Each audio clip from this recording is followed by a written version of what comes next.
Hey guys, my name is Josh Powell. I'm from the territorial headquarters in Atlanta. I'm here to give you some tips for those of you who are submitting solos to the Rising Stars competition on the ukulele. It's a great instrument. I hope you're having fun getting ready for these solos, this competition. But I'm coming to you today with 5 tips that will hopefully help you prepare for submitting a solo for the Ukulele Rising Stars Challenge. Tip number 1, tuning.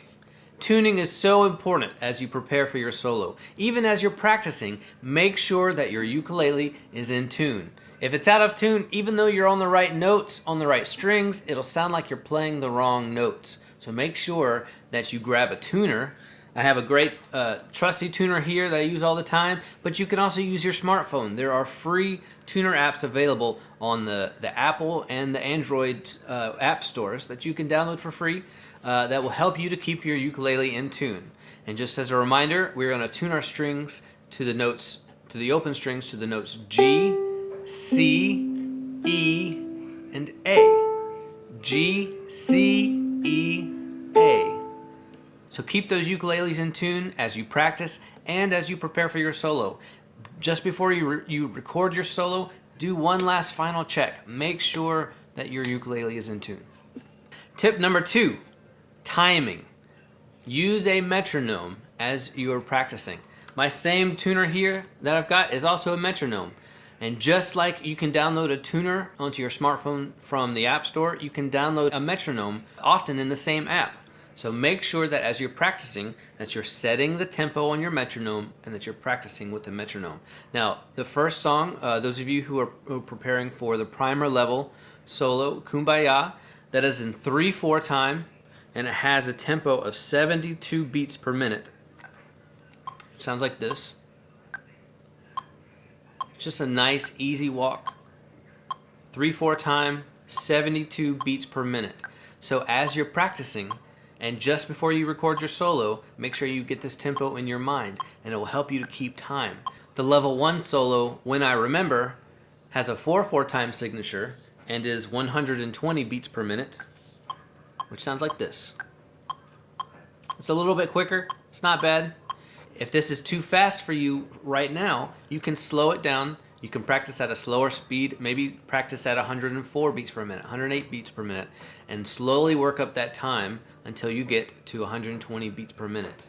By the time that you record your solo though, you should be at this tempo. So make sure that you can slowly work up to it, but by the time you record, make sure you're at 120 beats per minute. So make sure you're using a metronome. That's tip number 2. Tip number 3. Make sure that you look carefully at the chords listed at the bottom of your music. At the bottom of your music for Kumbaya and When I Remember, you'll see a list and a diagram for each chord used in the solo. So make sure you're using the right fingerings for each one of those chords. Check the chords at the bottom of the music. Tip number 4, execution. This is a big category, but a lot of things fit into this one tip. Execution. Make sure your timing is accurate. We talked about practicing with a metronome, but as you're playing, make sure you're giving each note its full value. Make sure that your playing has a consistent feel and a volume. Music has a shape to it for sure, but make sure that some notes aren't jumping out louder than others, and make sure that everything just feels very smooth and connected. We also want smooth transitions. Each solo will have a picked melody part as well as a strummed part, a rhythm part.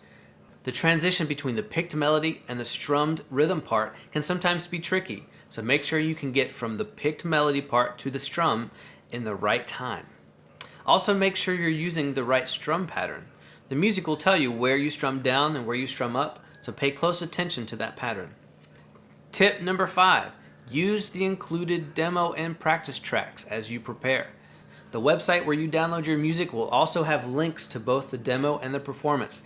The demo track has the solo part included, but once you know what it's supposed to sound like, use the performance track to play along with it. It will help you keep in time, it will help you keep in tune, and it will give you some energy to play along with as well.